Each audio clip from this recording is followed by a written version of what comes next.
ক্ষমা এবং সহনশীলতা এটা ইসলামের গুরুত্বপূর্ণ একটি বিষয়।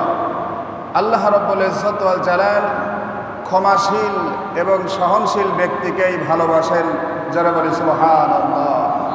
বর্তমান প্রেক্ষাপটে ক্ষমাশীলতা সহনশীলতা না থাকার কারণে, ক্ষমাশীল এবং সহনশীল না হওয়ার কারণেই মারামারি, কাটাকাটি, হিংসা, বিদ্বেষ, অশান্তি সমাজের এক বিপর্যয় তৈরি হয়েছে, ঠিক কিনা? যদি মানুষ সহনশীল হতো, যদি মানুষ ক্ষমাশীল হতো, তাহলে সমাজে এত ফিতনা ফ্যাসাদ থাকতো না। সুতরাং পরিবারের মধ্যেও যদি অশান্তি দূর করতে চান, তাহলে আপনাকে ক্ষমাশীল এবং সহনশীলতার বিকল্প কোনো কিছুই নেই, ঠিক কিনা? আপনাকে অবশ্যই ক্ষমাশীল এবং সহনশীল হতে হবে। আল্লাহ রাব্বুল ইজ্জত ওয়াল জালাল ক্ষমাশীল, আল্লাহ তাআলা সবচাইতে বড় ক্ষমাশীল। আর এজন্যই আল্লাহ তাআলা ক্ষমাশীল বান্দাকেই পছন্দ করেন। যারা বলি সুবহানাল্লাহ। সুতরাং ক্ষমা হলো এমন একটি বিষয়, ক্ষমা এবং সহনশীল এই দুইটা গুণ মানুষের মানবিক দুইটি গুণ, যে গুণগুলো হলো ইসলামের গুরুত্বপূর্ণ বিষয়। সম্মানিত হাজিরিন, ক্ষমা হলো একজন মানুষ ভুল করেছে, ক্ষমা হলো কারোর ভুল ক্ষতির জন্য তার প্রতি বিদ্বেষ রাগ না করে বরং তার জন্য মাগফিরাত কামনা করা। একজন ব্যক্তি ভুল করেছে, একজন ব্যক্তি কোনো বিষয় নিয়ে ভুল করে ফেলেছে, এখন ওই ব্যক্তির সাথে রাগ, গুসা, বিদ্বেষ না করে তাকে ক্ষমা করা এবং তার জন্য মাগফিরাত চাওয়াটাই হলো উত্তম, আর এটাই হলো ক্ষমা। আর সহনশীলতাটাও হলো অনুরূপ। কোনো ব্যক্তির ভুল এবং ভিন্নতা থাকতে পারে। একজন ব্যক্তির ভুল ভিন্নতা থাকা সত্ত্বেও আপনি যদি তার প্রতি শ্রদ্ধাশীল থাকেন, একজন ব্যক্তির মধ্যে কিছু ভুল ত্রুটি থাকতে পারে, এরপরেও যদি আপনি তার প্রতি শ্রদ্ধাশীল হন, তাহলে ওটা হলো সহনশীলতা। সুতরাং ক্ষমাশীল আর সহনশীল একটা শান্তিপূর্ণ সমাজ গঠনের জন্য সবথেকে বড় ভূমিকা রাখে। যারা বলি সুবহানাল্লাহ। ক্ষমা এবং সহনশীলতা শান্তিপূর্ণ সমাজ গঠনের জন্য সবথেকে বড় ভূমিকা রাখে। সম্মানিত হাজিরিন, ক্ষমাশীল এবং সহনশীল ব্যক্তিকে হাদিসের মধ্যে এসেছে আল্লাহ রাব্বুল ইজ্জত ওয়াল জালাল হলেন সবথেকে বড় ক্ষমাশীল। এজন্য আল্লাহ তাআলা ক্ষমাশীল এবং সহনশীল ব্যক্তিকেই ভালোবাসেন, পছন্দ করেন। যারা বলি সুবহানাল্লাহ। হাসরের কঠিন মুসিবতের দিন আপনি আল্লাহর ক্ষমার প্রত্যাশী হবেন যে আজকে আল্লাহ আমাকে ক্ষমা করে দেবে। কিন্তু দুনিয়াতে তো আপনি কাউকে ক্ষমা করেন নাই। দুনিয়াতে সাধারণ একটা বিষয়, স্ত্রী যদি স্বামীর কাছে একটু অপরাধ করে থাকে, সকালের রান্না হয়নি অথবা দুপুরের রান্না করতে গিয়ে কোনো একটু ভুল ত্রুটি হয়ে গেছে, আপনি তাকে ক্ষমা করলেন না, রাগ করলেন। শুধু তাই নয়, অফিস আদালত, সমাজের প্রত্যেকটা সেক্টরে, জীবন চলার ক্ষেত্রে প্রত্যেকটা সেক্টরে আপনার কেউ যদি কোনো ভুল করে থাকে আর আপনি যদি তাকে ক্ষমা না করেন, তাহলে আপনি আল্লাহর কাছে কিভাবে ক্ষমার আশা করেন? ঠিক কিনা? আপনাকে ক্ষমাশীল হতে হবে।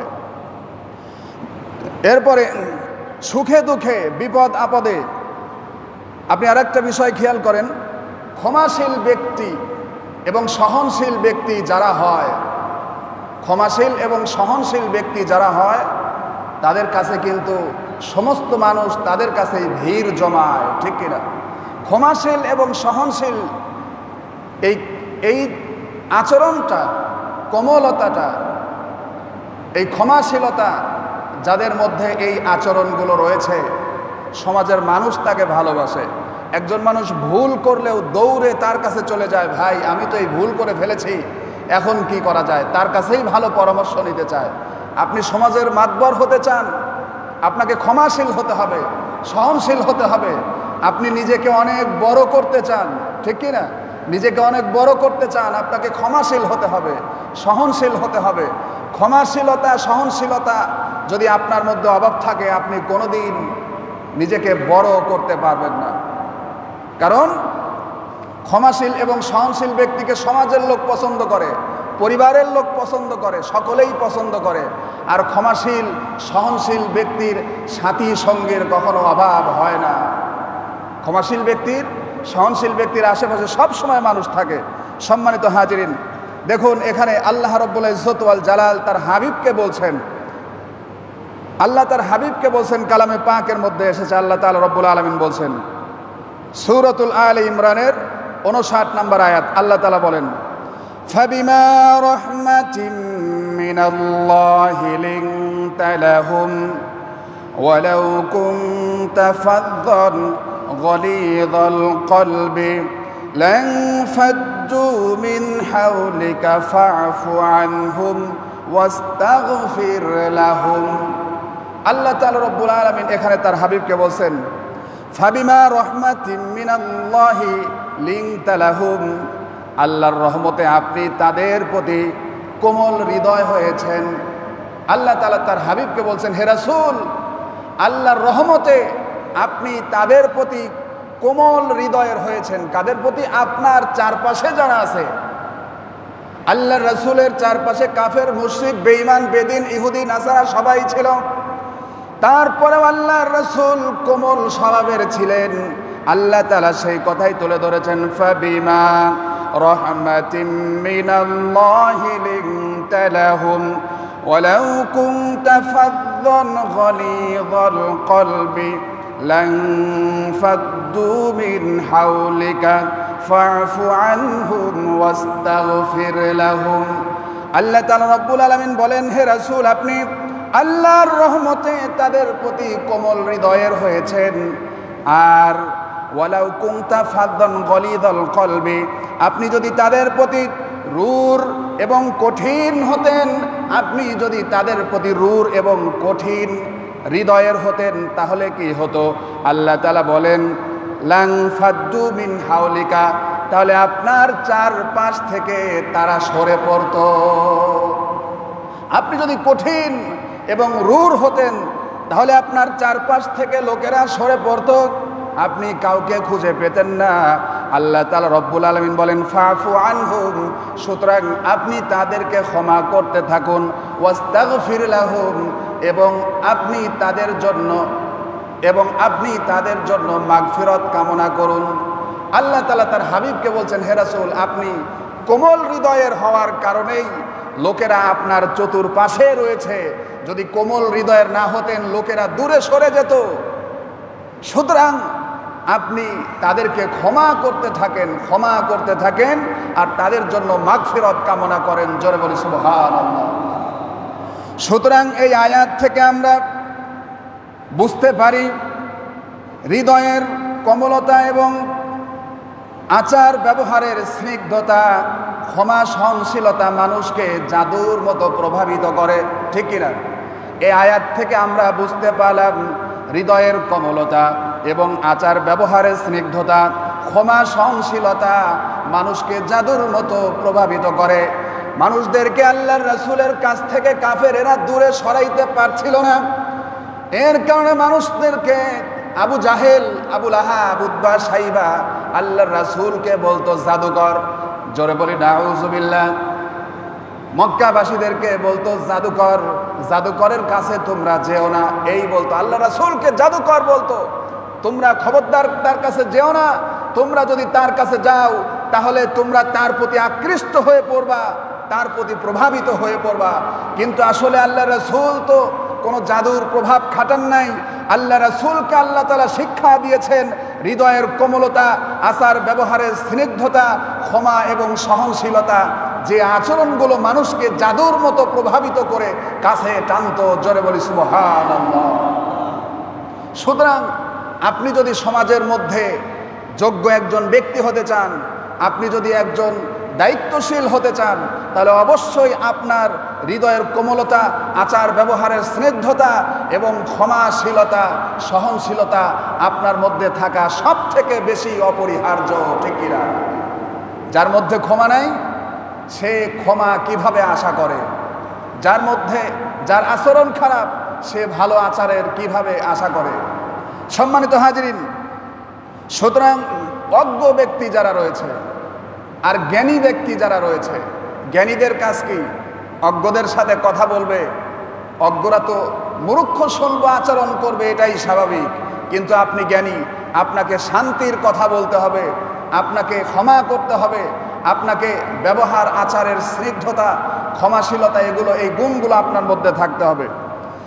দেখুন এ ব্যাপারে আল্লাহ তাআলা রব্বুল আলামিন বলেন, ওয়া ইবাদুর রাহমানিল্লাযীনা ইয়ামশুনা আলাল আরদি হাওনাও ওয়া ইযা খাতাবাহুমুল জাহিলুনা ক্বালু সালামা। আল্লাহ তাআলা রব্বুল আলামিন বলেন, অজ্ঞরা মূর্খতা সুলভ আচরণ করলেও, অজ্ঞরা মূর্খতা সুলভ আচরণ করলেও জ্ঞানীরা করবে সুআচরণ, জ্ঞানীরা করবে শান্তিময় আচরণ, শান্তির কথা বলবে। আল্লাহ তাআলা বলেন, যারা আমার বান্দা হবে, ওয়া ইবাদুর রহমান, যারা আমার বান্দা হবে, আল্লাযীনা ইয়ামশুনা আলাল আরদ, তারা জমিনের উপর চলবে নম্রভাবে, ভদ্রভাবে। যারা আল্লাহর বান্দা তারা জমিনের উপর নম্র এবং ভদ্রভাবে চলাফেরা করবে। মূর্খরা, জাহেলেরা যদি তাদের সাথে কখনো কোনো রূঢ় আচরণ করে থাকে, খারাপ ব্যবহার করে থাকে, তাহলে তারা কি বলবে? আল্লাহ তাআলা সে কথা বলেন। আল্লাহ তাআলা রব্বুল আলামিন সেই কথাটা কালামে পাকের ভিতরে তুলে ধরেছেন, ওয়া ইবাদুর রহমানিল্লাযীনা ইয়ামশুনা আলাল আরদি হাওনাও ওয়া ইযা খাতাবাহুমুল জাহিলুনা ক্বালু সালামা। আল্লাহ তাআলা রব্বুল আলামিন বলেন, আল্লাহর বান্দা জ্ঞানীরা পৃথিবীতে নম্রভাবে চলাফেরা করবে। মূর্খরা মূর্খ সুলভ আচরণ করলেও জ্ঞানীরা বলবে সর্বদা শান্তির কথা। জ্ঞানীরা সর্বদাই শান্তিময় হয়ে থাকবে। জোরে বলি সুবহানাল্লাহ। সম্মানিত হাজিরিন, শুধু তাই নয়, আল্লাহ তাআলা রব্বুল আলামিন এ ব্যাপারে আরো বলছেন, এবার খেয়াল করুন, অর্থাৎ মন্দ ব্যবহারের জবাবে জ্ঞানীরা মন্দ ব্যবহারের জবাবে উত্তম ব্যবহার করে থাকে। জ্ঞানীরা যারা জ্ঞানী ব্যক্তি, তারা মন্দ ব্যবহারের জবাবে উত্তম ব্যবহার করে। এখন একজন আপনার সাথে মন্দ ব্যবহার করেছে, আপনিও তার সাথে মন্দ ব্যবহার করলেন। একজন আপনাকে একটা ঢিল মারলো, আপনি তাকে একটা পাথর মারলেন, হয় কিনা এরকম?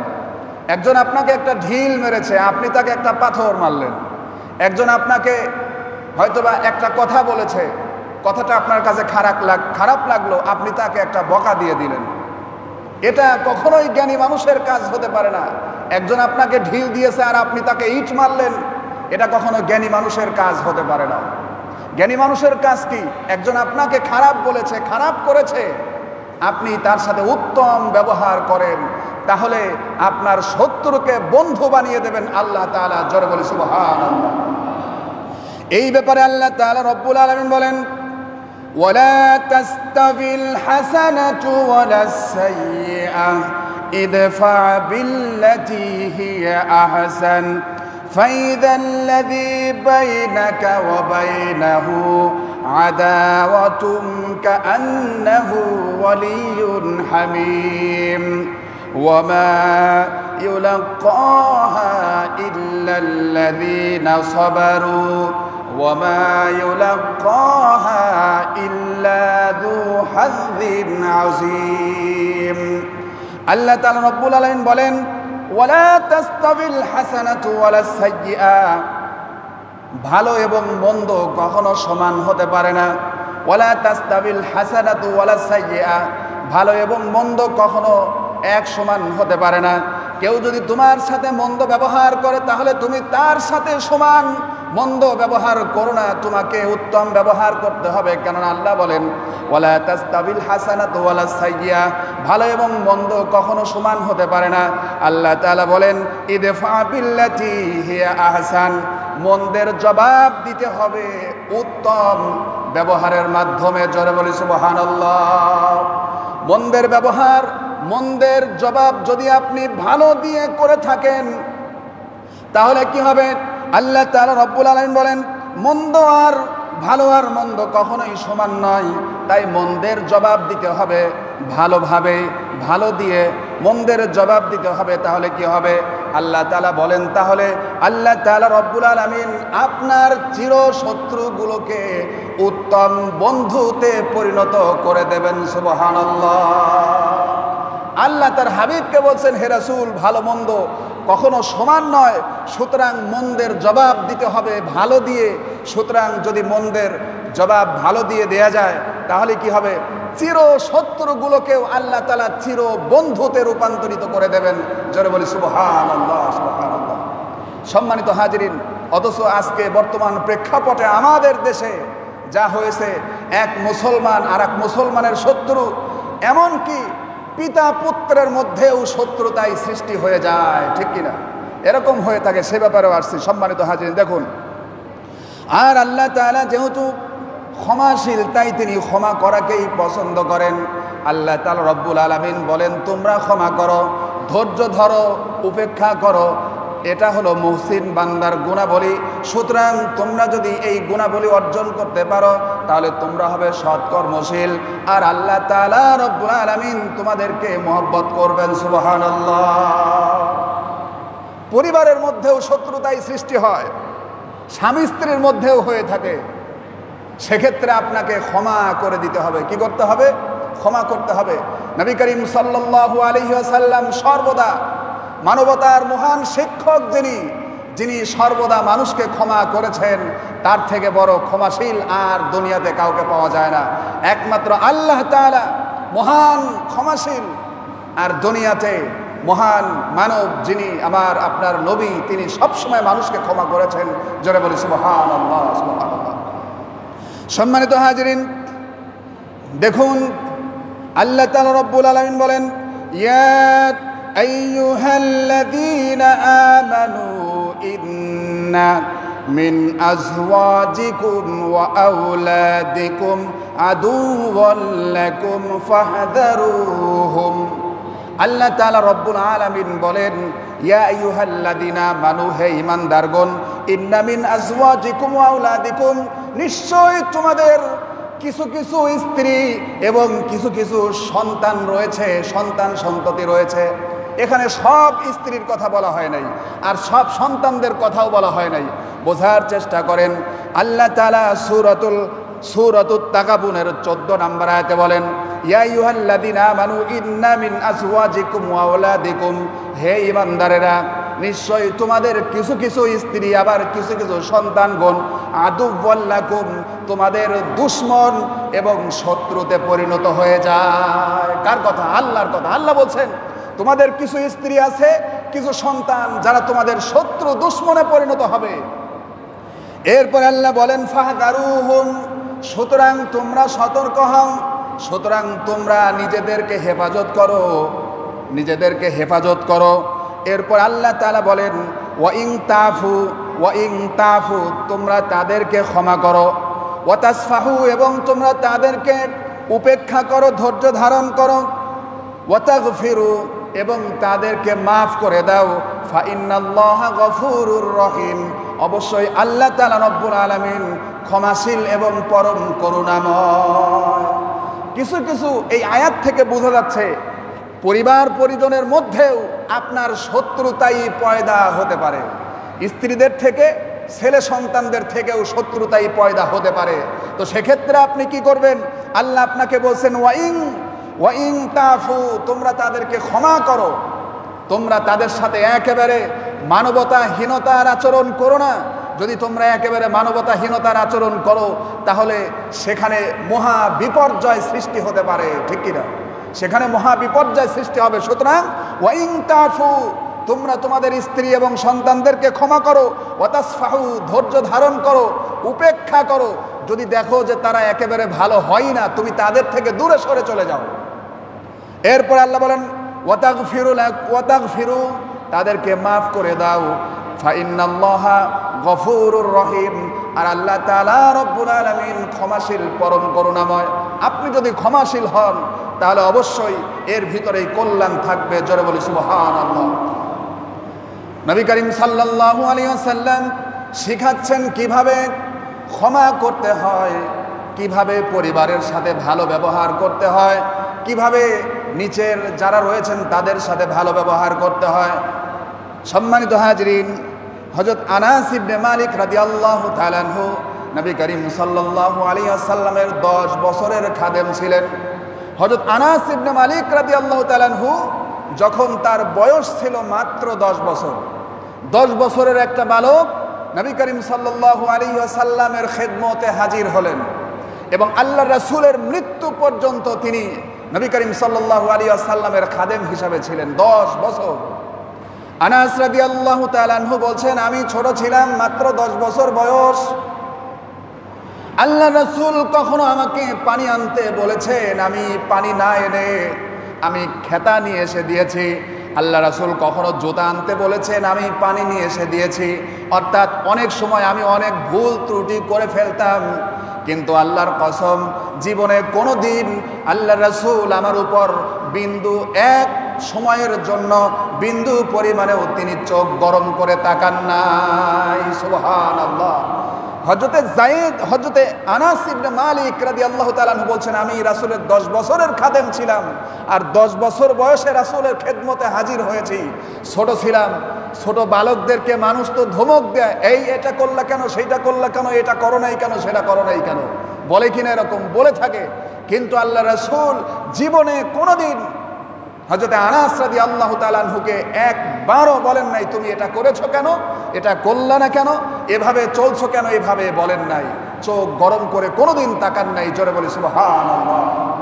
রাসূলের স্ত্রীগণ নবী করিম সাল্লাল্লাহু আলাইহি ওয়াসাল্লামের আচার আচরণের সাক্ষী দিচ্ছেন।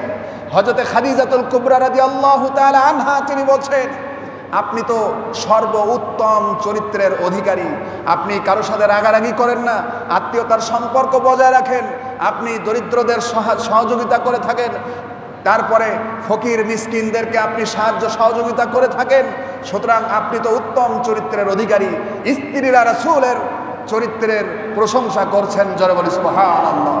একবার রাসূল, আপনার আমার রাসূল দেখুন কেমন কোমল হৃদয়ের ছিলেন।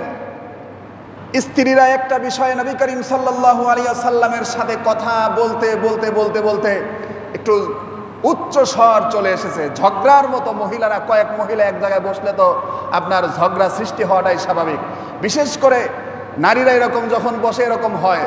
তো সে কথাটাই বলতে গিয়ে বলছি, আল্লাহ রাসূলের স্ত্রীরা একটা বিষয়ে রাসূলের সাথে কথা বলতে গিয়ে স্ত্রীদের গলার সরগোল যেন একটু বেড়ে যাচ্ছিল, রাসূলের কণ্ঠের আওয়াজ নিচু হচ্ছিল।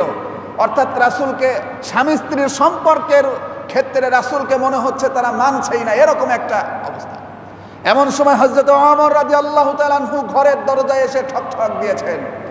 ওমর রাদিয়াল্লাহু তাআলা আনহুর গলার সাউন্ড পেয়ে স্ত্রীরা সব ভয়ে থরথর করে কেঁপেছে।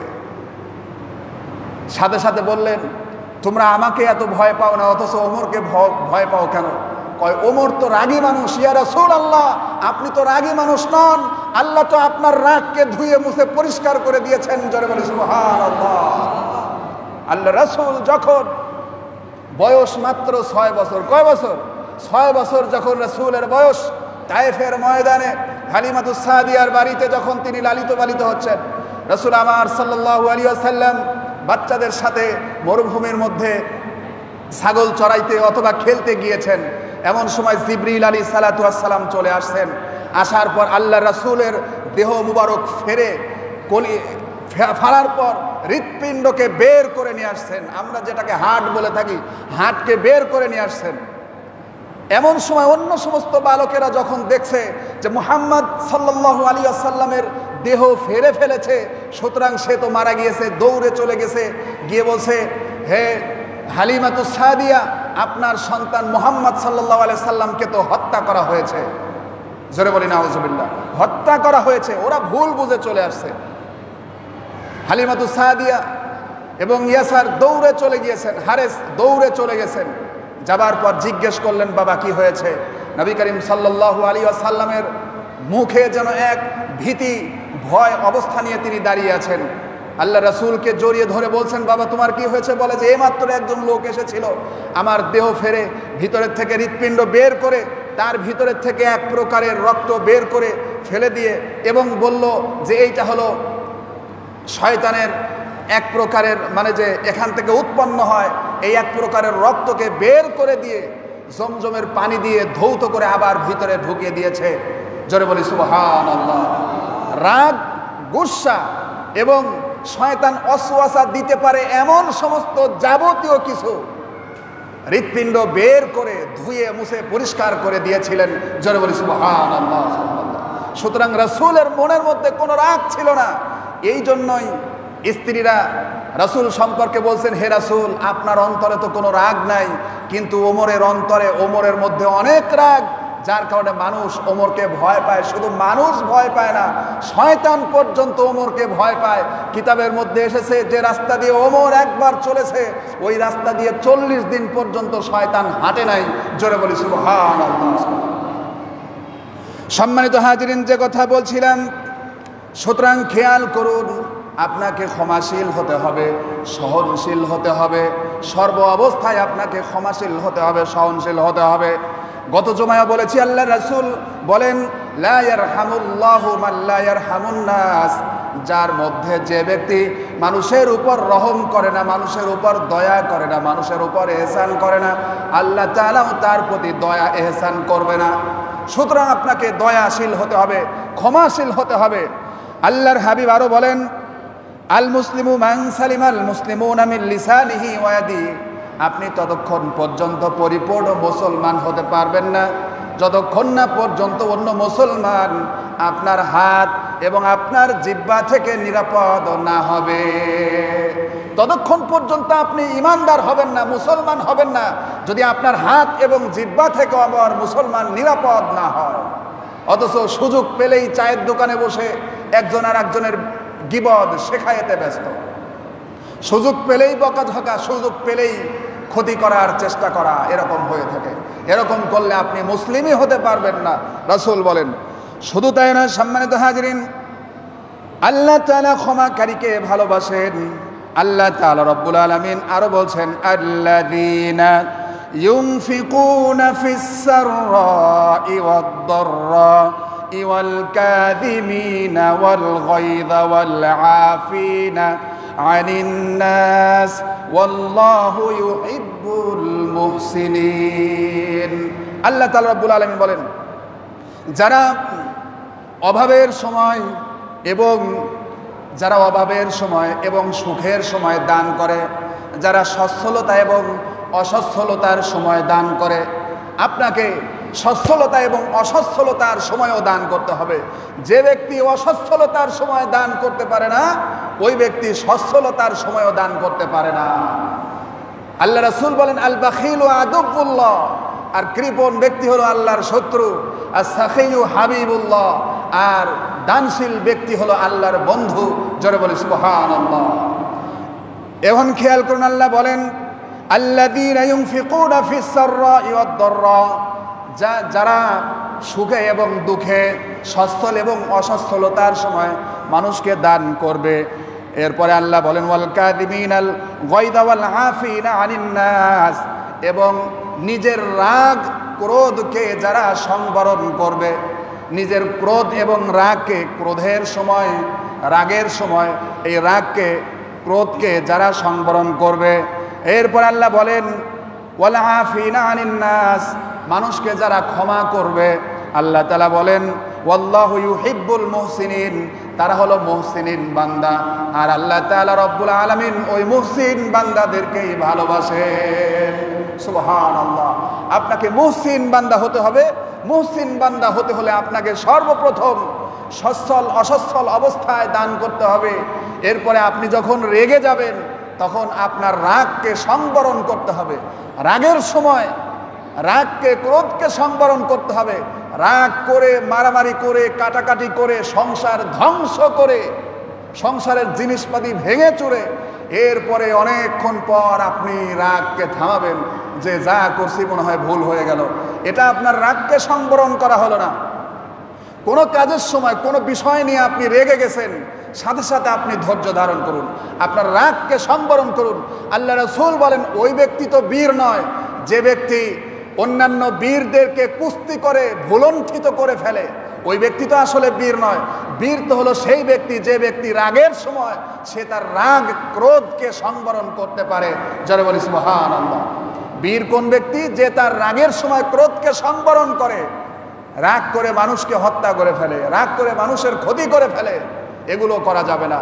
সর্বদা আপনি যদি, আগেই বলেছি, আপনাকে সহনশীল হতে হবে, আপনাকে উত্তম আচরণের অধিকারী হতে হবে, ক্ষমাশীল হতে হবে। সুতরাং আজকে যে কয়েকটা বিষয় নিয়ে আলোচনা করা হলো, ক্ষমাশীল এবং সহনশীলতা, আল্লাহ রাব্বুল ইজ্জত ওয়াল জালাল আমাদের সকলকেই যেন ক্ষমাশীল, সহনশীল এবং ক্রোধের সময় রাগকে সংবরণ করার ক্ষমতা দান করেন এবং ক্ষমাশীল হওয়ার তৌফিক দান করেন। সকলে বলি আমিন। ওয়া আখিরি দাওয়ানা আলহামদুলিল্লাহি রাব্বিল আলামিন। যারা সবর